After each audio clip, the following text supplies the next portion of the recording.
Today is all about random topics. The subjects are market and buyer energy, money, value, and financing, buyer education, industry truths, and community lifestyle, dealer insider perspective.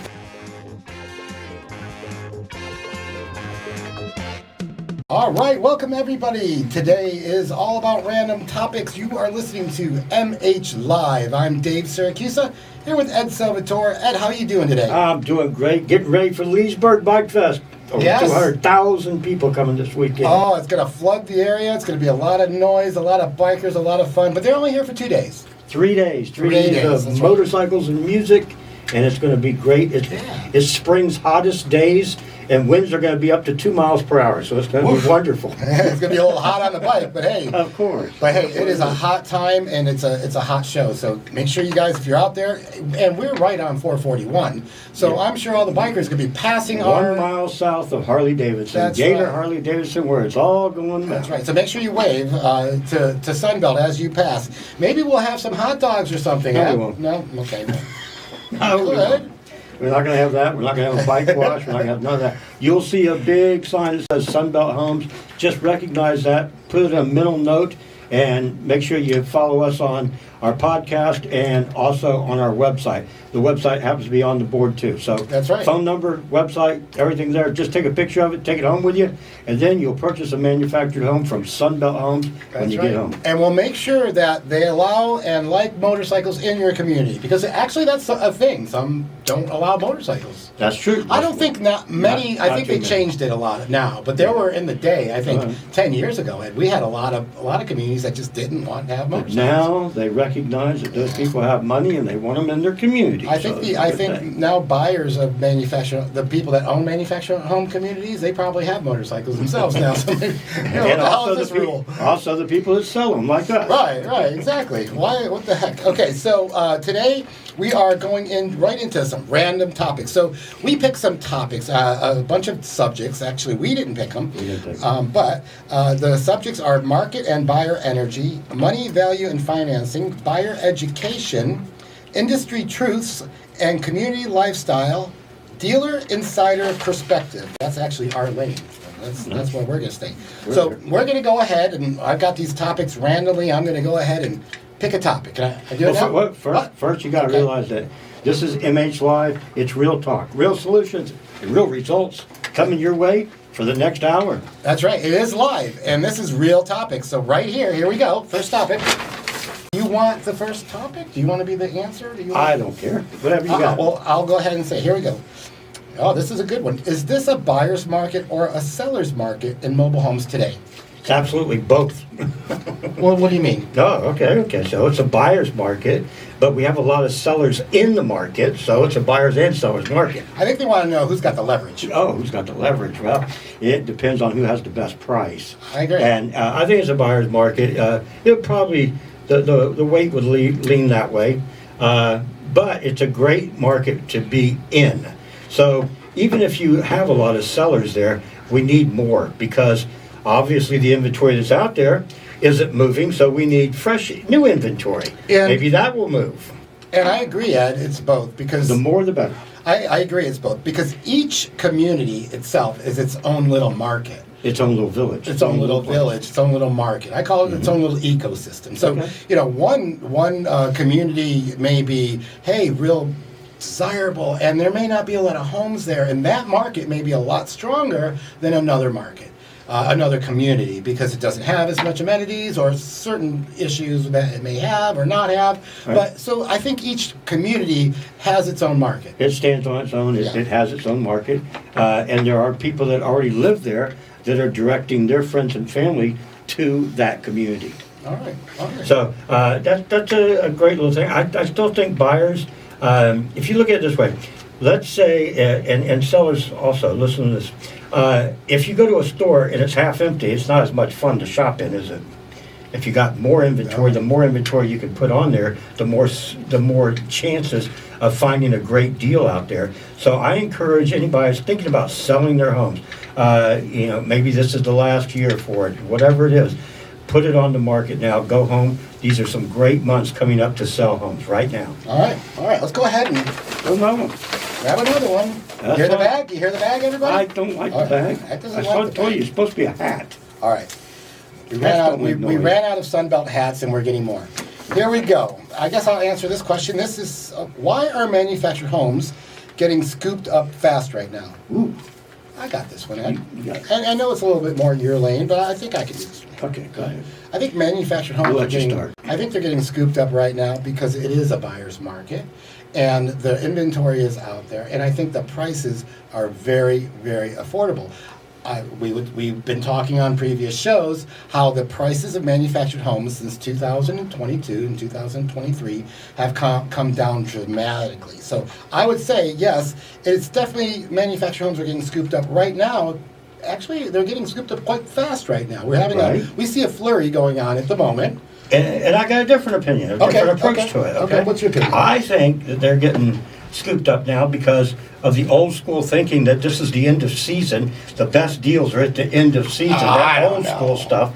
Yeah, That's old and that's old school, but it's only 2 years old school. So anyway, they think it's the end of season. They're coming out and they're thinking that these are the months to get the buyers, to get the best deals. Also, they're coming off of rental, I agree. VRBOs, Airbnbs. They're coming off of that, and they've made decisions that they're going to buy.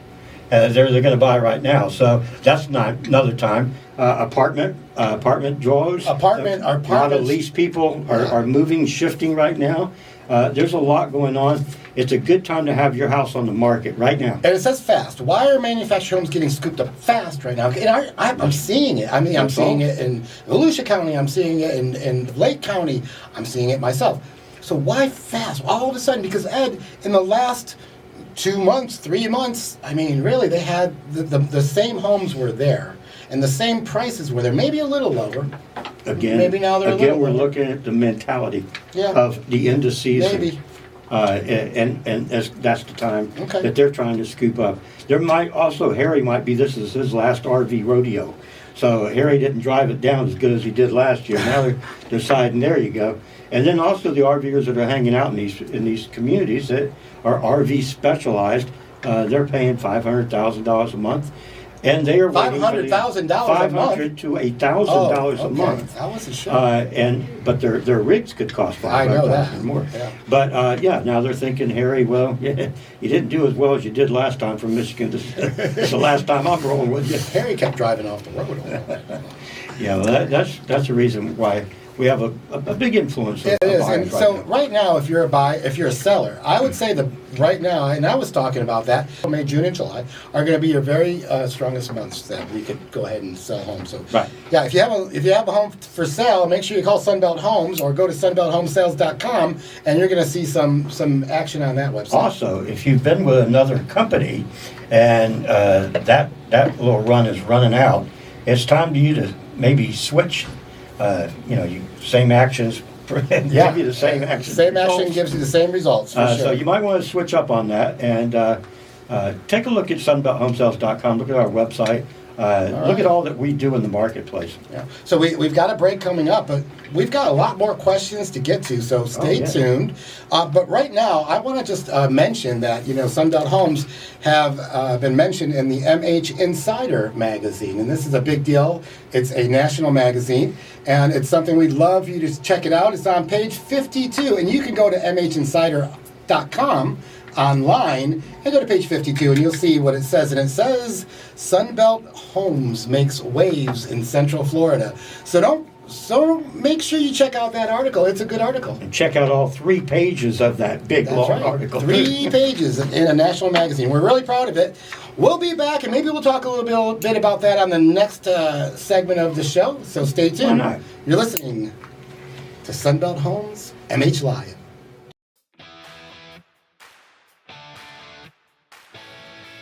They could find our website. We have a lot of information in the library of our website. We have a lot of different pages about new homes. They could take a look at all the different floor plans and new homes. They can see about removal of homes. Our website's great information for anything in the mobile home business. But a lot of it is, I would say, talk to people like me. Pick up the phone and give me a call. That's the best way to do it. Hey everybody, hey, welcome back to MH Live. I'm Dave Siracusa here with Ed Salvatore, and we are talking manufactured homes, and we're actually doing Random thoughts, random questions. Here we go. I love it. Okay, so what to look for when walking through a home? Okay, so that's a buyer question, okay. Yeah. I would say, even before you get into the house, you can pretty much judge what you're walking into. I know I can. So if you're a buyer and you're looking at things and you see the bushes are all overgrown and everything, you're probably not going to be expecting a great deal inside. But they can surprise you because these are sometimes northern homes and those people are away. And so the first thing is to look at the outside appearance of the house and look at the neighbors. Look at both your neighbors because that's going to be your buddies. Yeah, absolutely. Okay, so anyway, the other thing that you're going to do is when you walk in the house, you're going to start looking around and seeing what upgrades you see. Exactly. That's going to see upgrades. You're going to see if the people put money into it or the people before them put money into it. The next thing you're going to be doing is you're walking through if you find soft spots. That's not a good thing. Soft spots are good in other areas, but not in floors, okay? So soft spots then. When you're looking at the ceiling, there's actually a dance that buyers do. They kind of put their hands out and they march around the floor and they look up at the ceiling. It's kind of like those old dances from the Indians, but that's what they do. And if you find stains on the top of on the ceilings and stuff like that, that might be a question you might want to consider. I want to say too, when they do that, you have to look inside the cabinets and then look at the ceiling inside the cabinets. A lot of times, that's where you're going to find closets. You mean closets or cabinets? Sometimes there's cabinets that are. I don't get down that far anymore. I used to. But I ain't going down that far. Okay. I'll go look at closets and everything. But yeah, if you're going to be looking in cabinets, the thing you're going to look for is gray pipe. So gray pipe is a thing that you're not going to get insurance with until that is converted. Okay.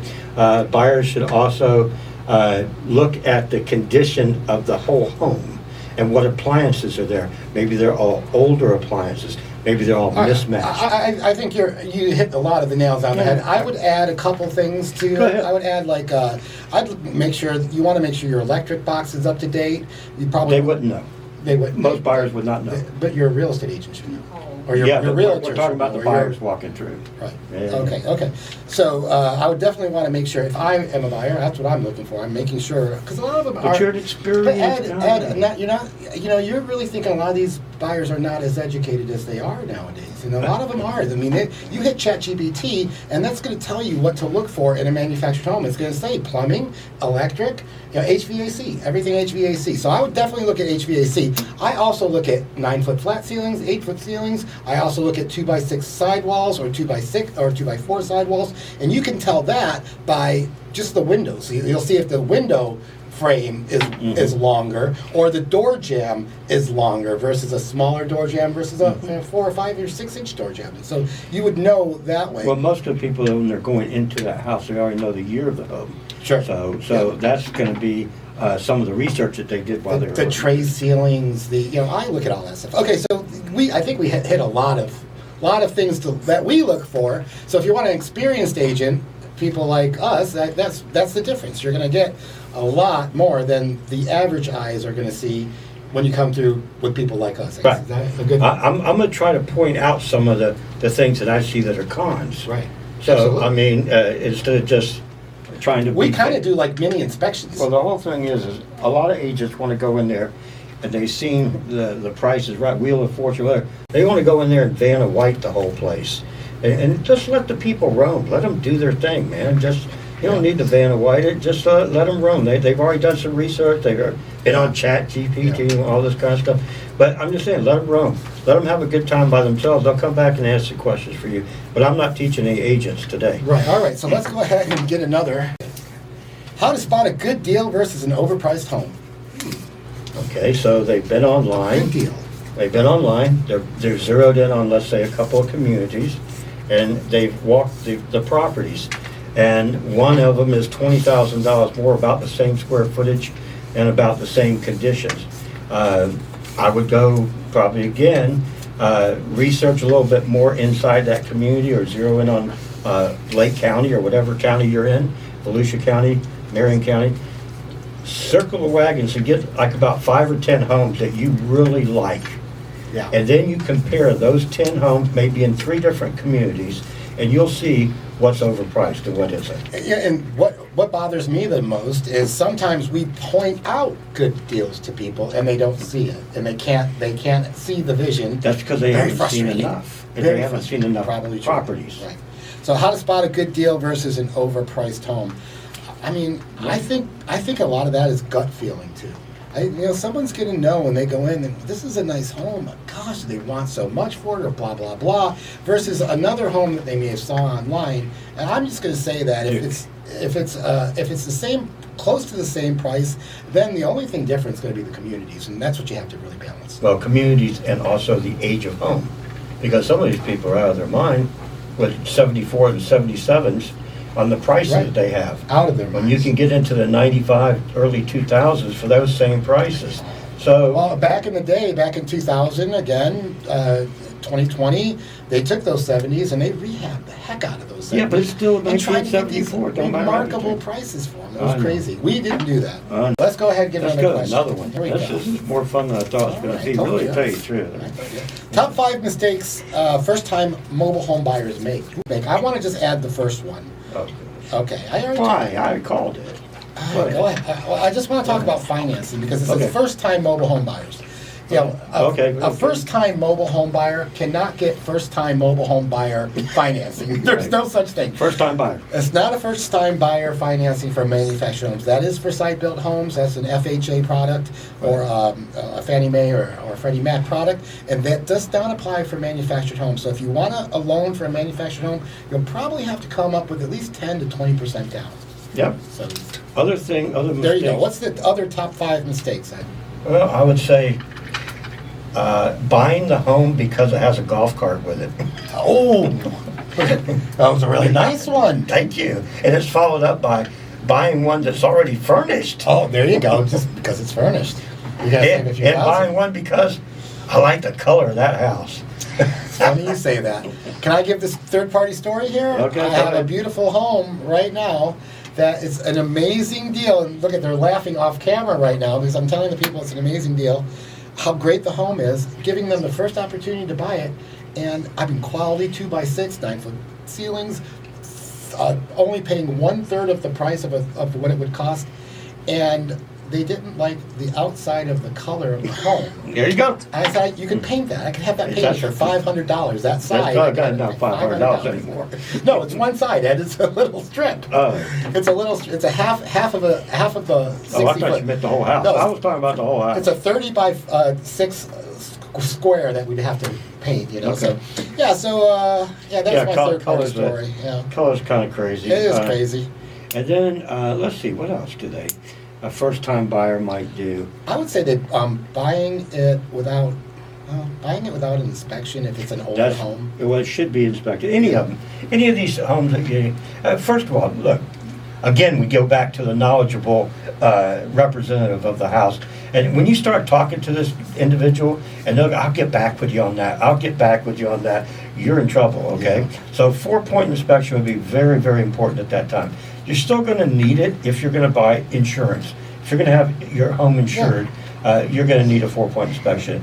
If you go in there and get talked out of it or mention it, and the agent's telling you, well, I don't know, you really don't really need to do that. That's when you These need are to just really need to do manufactured that. homes. Yeah, I've heard that before. Too. 4-point. Yeah, so at least get the 4-point, exactly. And another thing too, Ed, is they may not know how the lot rent works.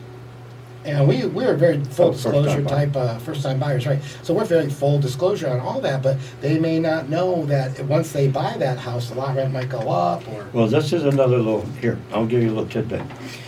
I ain't teaching no agents, so I'm teaching buyers right here. Right. So you look online, you see these homes for sale in this one community, and the variance in the monthly dues, or the lot fees, the fund fees. So one puts it $640, and the other one has it at $740. Now, $640 is their base lot rent for somebody who's been there 10 years, okay? Right. Now that agent's putting the lowest amount there, so they get the phone call first. And then sometimes they won't even disclose that until they go Get their their lease signed after the deal's done. Then you find out you're $100 more. So just one Benjamin more a month, and you're there. Yeah. So that's a big surprise when you're going to sign a lease. And even the leasing managers don't like that. They would rather have you disclose it. So you can't, if it's base lot rent at $640, you can't go out and get your water from somebody else. You can't get your sewage from somebody else. You can't get the lawn service. You could do that, but do it yourself. But I mean, we have all that on the SunBelt website. It basically disclaims everything on each listing, what it's including, and no gimmicks, nothing hidden, full transparency. So check out SunBeltHomeSales.com. Let's pull another one. That's good. No, that's a lot more fun than I thought it was going to be. I'm telling you. Okay. That's having fun. Look out. Why traditional realtors struggle in manufacturing? Oh, I want that one. I want that one. Why do traditional realtors struggle in manufactured housing? Because they're trying to come into our lane, and they should be staying in their own lane, okay? That's right. That's the big thing. And then they all want to just get them a check. We talked about it last week. I can't figure it out for the life of me. They spend all that money on education and time and oaths and all this kind of stuff that they got to do. It doesn't apply to manufactured homes. None of it applies to manufactured homes. They talk about condos, real estate. But the problem is they're bored. They have nothing to do. They have nobody to show. They have no negotiation skills because they haven't sharpened those up for anything. And that's true. Unless they're negotiating with their daughters or son on homework or something like that. There's only negotiations they do. Our business moves fast, so we're busy. Right. But can you imagine our business moving like a real estate agent's business? Oh my God, what would we do all day long? Golf a lot. I'd be really good at golf. I'd be fishing. Yeah, I'd be good at golf. It's so easy to sell, to do that aspect. I mean, they're not working as hard as a manufactured home agent at all. And they don't get it. They got it easy too. They got it easy. They have it easy because they can be just listing agents. All they got to do is ride around and go to the PTA meetings, grab one there, grab one here, go there, go to the grocery store, run into Helen. They can do that. Just list. They don't even have to sell anything. We're working it all. We're working both sides. We are working hard. So yes, they struggle traditional realtors struggle in manufactured housing. A lot of it too is they don't have the knowledge or the experience or the education, and they think, well, it's a home and I can sell a home. Yeah. They just don't know how factory built housing is made, how it's set, how the foundation is. They don't have all the details. And how can you sell something if you don't have all the details? Every time I get one of these realtors that call me, I roll my eyes, like you guys say, realtors. I ain't teaching those seminars today. Ed does not want to teach realtors or other agents. That is very clear. Okay, Ed, let's go ahead and pull something else. Here we go. You're having so much fun. What is this? 55 communities versus all age communities. I got it. Who should choose what? You want to answer them all, but go ahead. I know, go ahead. Well, this is easy. 55 communities versus all age communities. So in 55 plus communities, you could be basically over 50. No, 55. 55. Some of them are 50, 55, okay? Most of them. But so 55, you got to be 55, and all age communities, who can choose it? A 55 could go into an all age community. Yes. But a 40-year-old cannot go into a 55 community.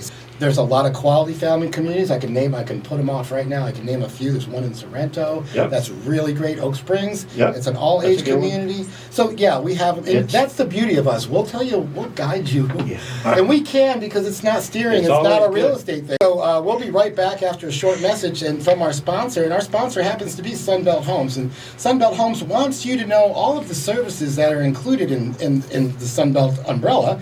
And that includes retail brokering of homes in communities, new home sales for park and community owners, full setup and installation, rehab and teardown services, home purchasing for resale or relocation, title, escrow, and closing management, park inventory liquidation, selling communities, we've sold a few already, real estate services, and a full services approach to a go-to partner for park owners. That's what we do. We help park owners. So if you have any of those services, if you need any of those services, please call SunBelt Homes today at 352-314-0900.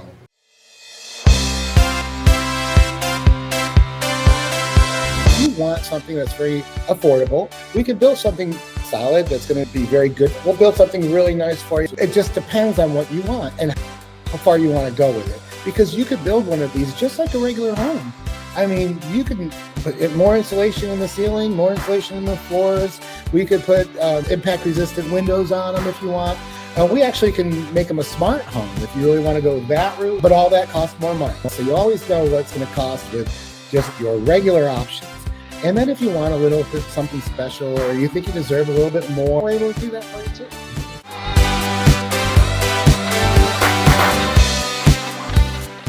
What are we doing today, Ed? We're having random fun today. Random thoughts. I didn't Ed think we and were. Dave. I didn't think I we were, told but- you it was going to be good. Ah. Okay, Ed, we ended on the last note. The last question was why traditional realtors struggle in manufactured housing. Anything you want to add to that? I know it's your favorite subject. I just want to add that they struggle because their purpose, and if it doesn't work for them, they struggle. This is their purpose. I'm going to list this house for $60,000, and I'm going to bring people to it, but I'm going to give them that choice. Now, you can take this 60 and buy it cash out, or I can move you over to this $130,000 house, and the payments, so the lot rent and the mortgage payment will be the same. So, would you rather have the $60,000 mobile home, manufactured home, or would you like to have this villa over here? Yep. Because with the villa, I'm gonna make more money, but they're not gonna tell them. The realtor's going to make more Yeah, money. realtor's gonna make more. Right. But sellers, beware of, if you look out your window right now and you see realty on your sign, you're in trouble, okay? There you go. Why would you go to a heart doctor if you have a foot problem? No, you go to a foot doctor, right? Don't go to a foot doctor if you got a heart problem. Of course not. So why would you go to a real estate to sell manufacturing? I don't get it either. Don't do it. Let's do it. Let's go into the Let's go another one. random thoughts by Ed and Dave. Here we go. No, don't put me on that. Single wide These versus were double. Created, these are created. These are created, yes. Single wide versus double wide. What actually matters? I mean, Well, I guess size. size does matter, I guess. This is the part where size matters. Did we have to go there? Okay.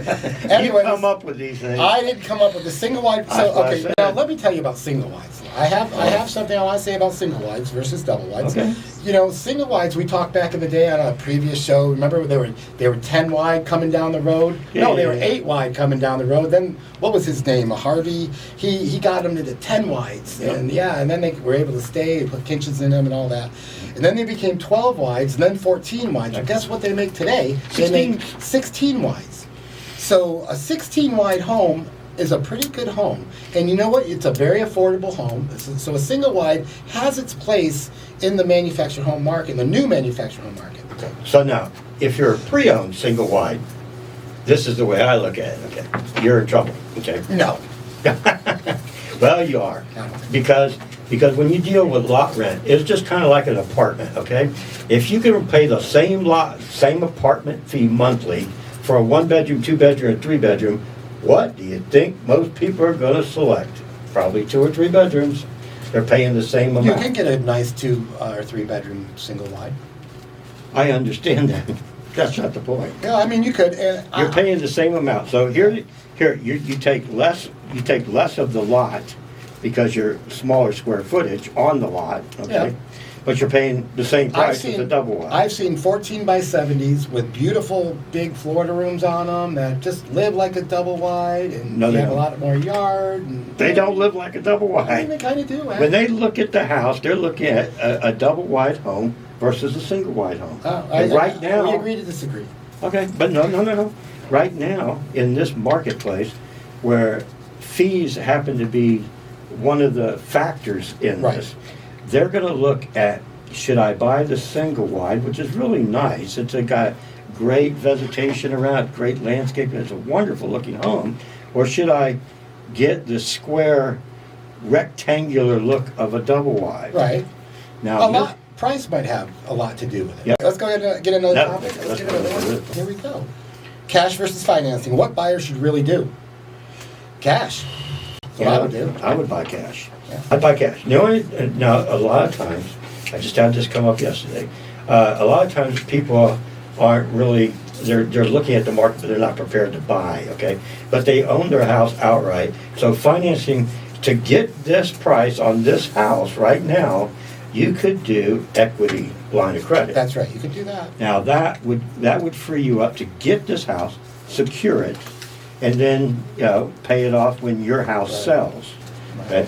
So now they're saying, well, I'm not gonna do this for a year. But it's a brand new house, so that means it's gonna be $12,000. Let's just say carrying cost, everything, $1,000 a month. So you're willing to give up $12,000, you're not willing to give up $12,000 on a brand new house where the market could shift, and this house is not gonna be there because in a great location. And if you do move into this community, which you decide this is the one you checks all your boxes and everything, you get to sit at that pool and look over there and go, I could have gotten that house for this kind of money if I would have only given up that $12,000. Yep, for sure. Another thing, I remember when interest rates were 2%, 3%, people would actually finance homes rather than paying cash because they put their cash in a higher investment, right? So I guess cash versus financing, you're going to maybe finance the home if that ever happened again. But right now, financing prices are the interest rates are a little bit higher now. So I would say if you have the cash out the home. But the denomination is low. We're not talking about a $300,000 house. Yeah. We're talking about $50,000. That's right. That's, you can cash so it out. So denomination, it's just... Why pay $5,000 or $6,000 a year in interest? Right. Okay, here we go. Next one. Next question. What makes a community good versus bad? Ooh. That's a good question, Ed.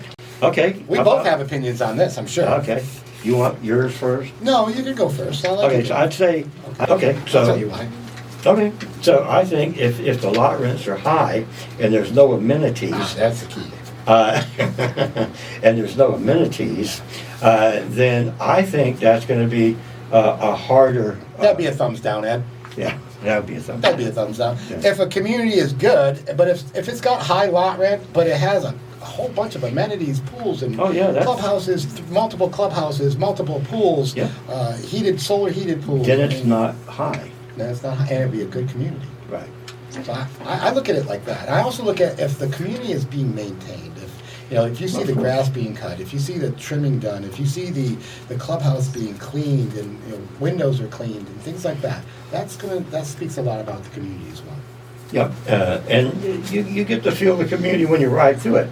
If they're not doing 360s on these houses and making them maintain the individual houses, right, then that's an issue too. Right, so, that's right. So I would say there's a multiple things, and I guess you're going to see it when you go out into the communities and get that feel of the community of what makes a community good or bad. But I guess the lot rent versus the amenities are kind of where Ed and I are thinking is what makes a community good and what's versus inclusive bad. of that. What's Service. Right. Services and amenities. Meaning water, sewer, garbage pickup may be included in the lot rent. Right. So all that has to be weighed on what makes a community good or bad, but also the park ownership. I know some park owners that are amazing owners, really care about their communities and the people in their communities, and then I know some park owners that don't give a darn. So I guess that makes a community good and bad too. Kind of like apartment owners. I guess so, yeah.